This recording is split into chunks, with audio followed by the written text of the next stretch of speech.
Let's welcome everyone to Sunday Sentiments in the battle against COVID-19.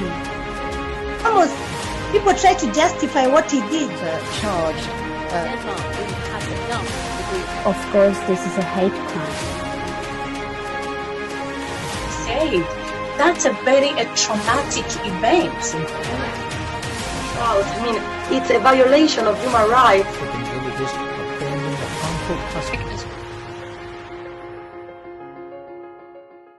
I would like to ask our viewers and the panelists, please share our channel.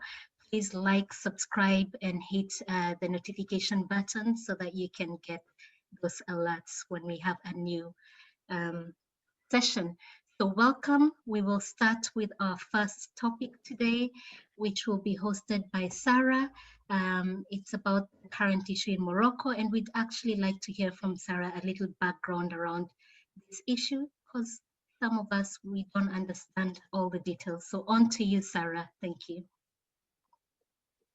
Okay, thank you, everyone. I'm here to present the news of the massive up part of Morocco. So just this week, around 8,000 migrants have reached Spain's Ceuta enclave from neighboring Morocco, and with a record number over a single day, that Spanish officials say. And they say the migrants, who include about 1,500 minors, either swam around the border fences that jet out into the sea or walk across at low tide. The officer from Morocco is the control and let the migrants cross the frontier, not showing any resistance. So the official sources informed that there are some diplomatic tensions now between Rabat and Madrid since some weeks, as the Polisario Front leader and the president of the Sahrawi Arab Democratic Republic, Brahim Ghali, was being treated of COVID-19 in a Spanish hospital under a false identity. So the Moroccan diplomacy rejected this situation and threatened the Spanish government with reprisals. So this could have been the trigger for this massive influx, and they took advantage of the despair of many that wanted to cross to Spain, and they just open and let them go. And that's why this much people just crossed the frontier. In Ceuta, that days, the military forces were on the streets, so it was a completely situation of panic that started in the city, and the desperate migrants were just running around and trying to find a place to sleep, as I think everyone will do. So I want to ask here to the panel, what do you think about this situation? Even every week are more migrants crossing the frontier, and how do you think this could be controlled, or do you think it should be facilitated or keep being that hard, as the other countries don't have enough resources to welcome all of them? So I just want to ask, what do you think about it?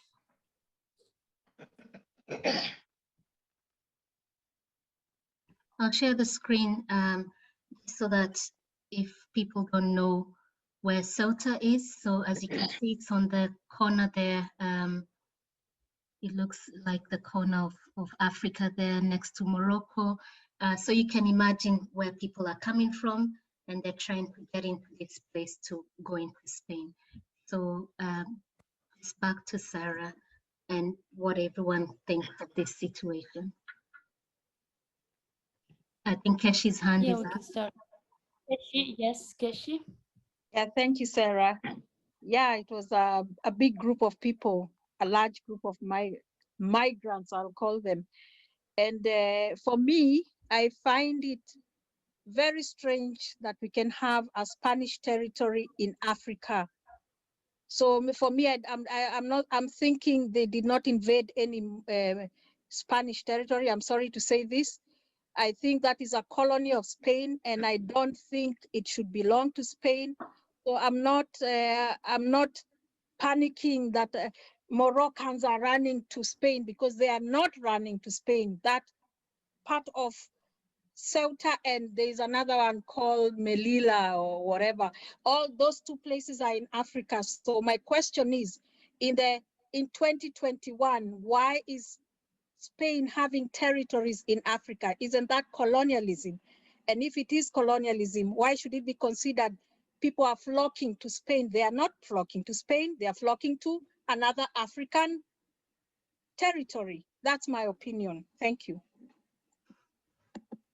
Okay, thank you. Thanks for your opinion. Yeah, you're right that it's a part of it, but I think this is happening all around the world.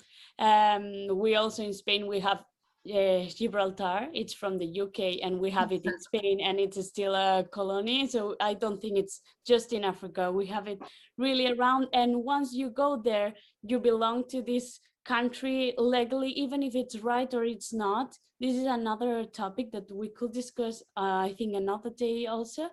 But the thing is that when you go there, you belong to this country legal system. So the thing is, the ones that cross to Spain, they will belong to the legal system of Spain, and it was kind of a threat to Spain. So I think these are like two different topics, I think. And yeah, I agree with you with the why is it like this, but right now it's inside the country, it's on the legal system, sorry. And for example, all the minors right now, Spain have to keep them, and they will go to the main Spain, you know, so they will go there and they will have the opportunity to stay. So even if they cross down, they will stay in Spain. So thank you for your opinion. I saw Catherine that I think wanted to reply to you. Yes, I mean, you're right, Sarah, because I mean, that's probably a topic for another day, why there is a Spanish enclave or why there is an English enclave in Spain. It all sounds a bit unusual. But for me, the issue with this is, I also read, yes, part of it is the confrontation between Morocco and the European Union. And there's actually rumors that there was actually maybe the Moroccan Secret Service sort of spreading news within Facebook that some of the big soccer stars like Ronaldo and Messi were visiting Ceuta. So some of, especially the younger ones, because there's 1,500 children who made their way into Ceuta. They may have wanted to leave Morocco. They also may have just wanted to see their stars. So for me, the issue really is that the European Union is exposing themselves, not just only in the north of Africa, but also in Turkey, to certain governments, and they're being able to blackmail them when it comes to confrontations between the countries, and they're using those poor people to blackmail the European Union into whatever action they require. And that is really a huge area of concern for the European Union, and of course for those people and for the children, because the adults that go into Ceuta, they can be just deported back into Morocco, but the 1,500 children, Spain now has a they are supposed to look after them. They can only deport them if they can get the agreement from the families of those children. So this is another humanitarian issue that we shouldn't neglect. And there were some really sad scenes of kids swimming into Ceuta, which is just horrible. And for me, like how these people have been used in a confrontation between two countries or between the European Union and another country. Thank you for your point, Catherine. Yeah, I agree with you. It's really sad. That's why I was asking, how do you think that we can control this, or even if there were a way to facilitate it, maybe, or to control it more. So that was the main thing that I was asking, but it's really a humanitarian issue right now. Yeah, Shiku, and then Shamsa. Well, for me, and that's why I wanted a little background from you. From what I've read, this also might have been the catalyst could also have been Spain's hospitalizing the leader of independence leader of Western Sahara to treat him for COVID. So that you can just see it always starts with a political issue, and then innocent people suffer and innocent people are impacted. So Spain from Morocco's side interfered with their own politics. They're trying to keep Western Sahara as part of Morocco, which is ironic because there's also Ceuta, which is Spanish, but it should be whatever. It's just politics. So they interfere and support this person who is trying to get Western Sahara to be independent from Morocco. And I think obviously Morocco feels slighted and they feel, that's not fair. And they retaliate, I think, this way. So, and then in the background, because I was reading about it, you realize that America also, gave a pat on the back to this not a pat on the back. Morocco was given like a salute from Trump that yes, Western Sahara belongs to you, because they wanted to strengthen the relations between Morocco and Israel. So it just becomes, you dig into it and you realize there's bigger political issues in the background. So I think, in my opinion, if Spain wants to resolve this so that innocent people are not being put in danger because they're crossing dangerous seas and all sorts of things, they should just, what Morocco wants is an explanation as to why this guy was hospitalized in Spain, and then they want him to face trial for whatever. Maybe they need to start speaking to Morocco about this, so that Moroccan leaders can feel that they've been listened to. And then in that discussion, they can come to an agreement of what to do with these borders, because they were okay. They were being managed all right before this. They weren't just open. So maybe they need to be open to discussing the Western Sahara issue, because it looks like it's part of the problem. Oh, yes, thank you, and Shik. also, yes, sorry. I would like a discussion another time about the colonies.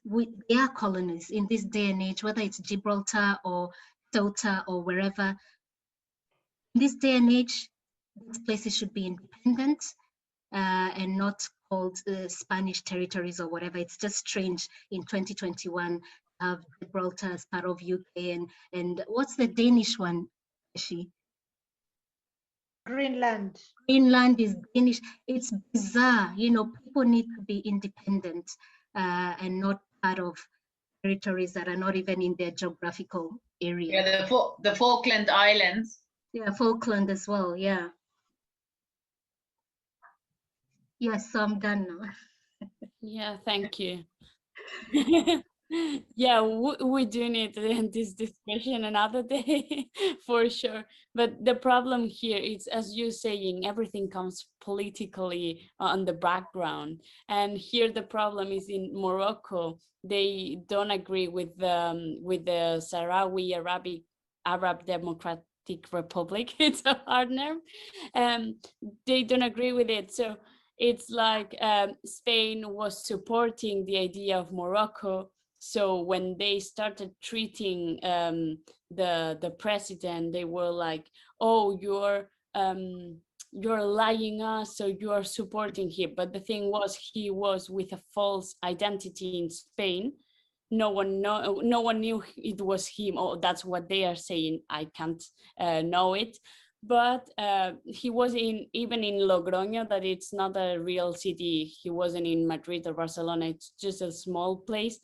And he was being treated by COVID. He got really ill in that place. So it was not possible to just took him and let's see if he dies. That wasn't humanitarian at all. So that's why he's in there. But I don't know. I think it's just everything. It's political and political and political, and they they just use people, and I think my opinion is that it's not fair because they took advantage that they are desperate, so let's treat Spain. So I don't think this is because now Spain gave to Morocco 31 million of euros, so they close again. So I don't think this is I don't know, I think it's a difficult issue, to be honest. I think it was Shams and then Shiro. So I just want to say that the migrant issue is not new in the world. You know, it's happening from years and years. Like in 1999, thousands of people tried to hit UK, you know, and then that border closed in 2002. But since then now, people are still trying to, you know, cross the border. And we need to see why people are crossing largely, you know, to escape from their country, because they are affected by war, they are affected by there are you know, life-threatening situation there in the countries. So apart from the politics, if countries if they are you know, coming here without, you know, considering their life-threatening situation, and when eventually they cross the borders and cross the fences, the countries should you know, create a system. If they crossed and enter into the countries, they should not put the life risks on both the migrants and the people in the countries or cities. They should you know, make a system, or they should make a like a camp type or something thing, so that they can check and then they can decide whether they want to let people stay or they want to send them back. But they should consider the lives. They should protect the life of people, either they are immigrants or they are you know, people living in the country. Thank you, Shamsa. Thanks for your point. You're right. It's I think it's obvious that we just need all around the world. It's not just here that we need a system or something to control this, and to also think that there are people, so we can just take advantage of, like, let's just use them to do this kind of stuff and then give them back. And no, you're playing with people lives, so it's not fair what they're living. And I think a system, like you're saying, to consider people's life and to consider situations and things like this and control, it could be really good. But we still need a lot of steps on this. Thank you so much. Next one, I think it's Washiro, right? Yeah. Yeah. I had the same question as Keshi, but as you said, this should be discussed another time. I still don't understand why on earth Spain has territory in Africa. And I agree with Keshi that these people are not going to Spain. They were going to a territory in Africa. But I've seen a documentaries, not one, but several, of desperate Africans crossing the Sahara, taking dangerous trips and paying a lot of money to get to Ceuta, because they know that once you're in Ceuta, you're in Spain, because the Spanish government has to take them now to mainland Spain, like you said, and they obviously destroy or lose their documents, so they end up in Spain. So these are economic migrants. And it's because of poverty, desperation, that people make those trips. They risk their lives. Ceuta is very well protected with double walls and razor blade wires, and yet people climb over those things and they are willing to die to get into Ceuta, to get to Spain. So the root of the problem is actually poverty. And I don't see this ending, no matter what they do. As long as there's poverty in Africa and Spain has a territory in Africa, those people will still get there, no matter, even if you dig trenches and put bombs, they will still look for ways. Like now you said they went during the low tide, so they didn't have to go through the walls. They just walked by this beach and walked into Ceuta. So the bigger problem is poverty, in my opinion, and that would be very, very hard to resolve. Thank you, Shira. I think Keshi had something to reply to reply you? Yeah, thank you, Sarah. That's exactly what I was saying. I know you think that these discussions are not related, but in my opinion, you asked for a long-term solution. And in my opinion, a long-term solution could be that that so-called frontier town in Africa be reverted to Africa so that they have no access of coming to Spain at all. They would have to cross the sea to come to Spain. But as Shiro says, if you have a frontier town in Africa, then it makes it easy for these people to flock, actually bigger crowds. The way to control these crowds, as you're calling those crowds of influx of immigrants, would be to remove that border town so that in order for them to reach Spain, it takes more effort.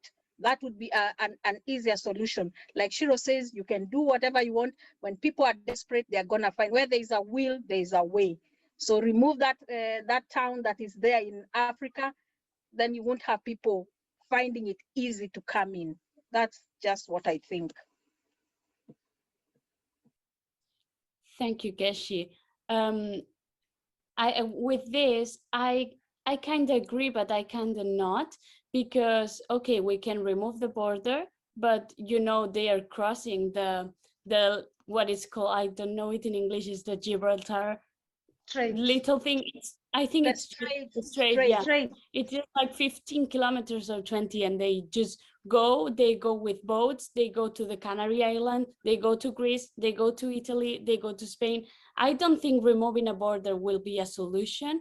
But it will be it will limit how many people. It will limit how many people make it. It will limit. It harder. Yeah, That's to limit it. Yeah, I know. It's the only time that this much people just came because a political issue happened. If not, it's just like around 100, and in boats it's the same. They come 100 and even sometimes thousands. So I think I don't agree with Spain having these colonies. I agree with you that these have to be removed, but in the issue we're talking about, I don't think it's a solution, but it's my opinion. So I can see a lot of hands. I think Catherine was for a long time waiting, and sorry, I see a lot of people. Go, Catherine. I'll be quick. I'll be quick because I said it before. You're right, Sarah. I mean, you're all right. I mean, of course, it just makes it seems to be a little bit more approachable, that you don't have to cross the Mediterranean. You can go and try to get into Ceuta, so it's a little bit easier. But I think we're talking small numbers here. The issue is that Morocco used that Ceuta situation to put pressure onto Spain because of the West Sahara conflict.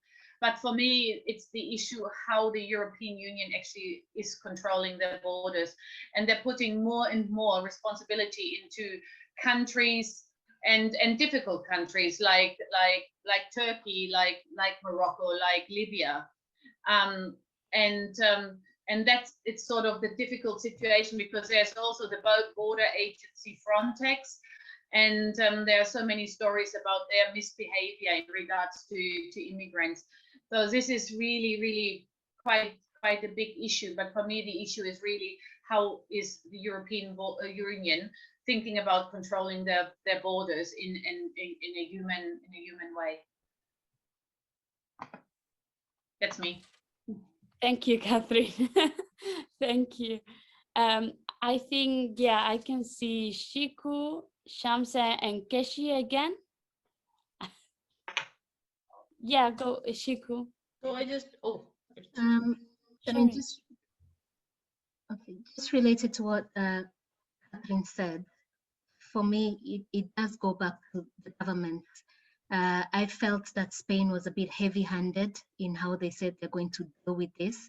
At the end of the day, these people are innocent. If they want to deal with it, they need to stop trying to, they brought an army and whatever for the migrants. As far as I know, there were children, there were women, nobody was attacking anyone. It's just, as Catherine said, because they're expected by the EU to control the migrants. They were a bit heavy-handed with these migrants, where it's not really their fault. They need to have discussions with Morocco. They need to accept that, yes, we shouldn't have treated this guy. We didn't know, you know, we couldn't have treated him, and us put him on trial. Put him on trial for coming into your country with false documents. Why are they refusing to do that? You can really make this a diplomatic solution by just accepting this guy on trial for coming into Spain with false documents. That way they make Morocco happy, and innocent people are not dealt with heavy-handedly. So for me, governments, both Morocco and Spain, are the ones who need to deal with this by talking, not by bringing out armies to start controlling people who are not even being violent or criminal. Yeah, thank you, Shiku. You're right. The problem is that with that many people and really desperate people, everything just went chaos, because with that many people, a lot of them are good, but lots of them just take advantage of it, and they even went to some shops and things like this. But this always happens. It's not because they're migrants, it's because there are a lot of people, and there's always good people and bad people. That's it. So it was chaos because there's no enough space, because they already have a lot of migrants going in, and all the shelters were full. So the chaos was without because there was no space around it, and people that were in down flats, they were scared, so it was a panic situation. But the thing again is, it's a political thing. So you're right, I think they had to act in another way and not just blaming the migrants, because it's not their fault, it's the political fault. Yeah. Okay, thank you everyone. I think this topic, it's really interesting because it has like a lot of things that are really big issues, and I think everyone gets a bit mad, because this situation is like power people just taking advantage of the citizens and desperate people. So it's not fair, but we feel like we can't do anything. So it's really a hard topic, and thank you so much for giving your points of view, and I hope you enjoy it. Please like, subscribe, and keep on our other videos.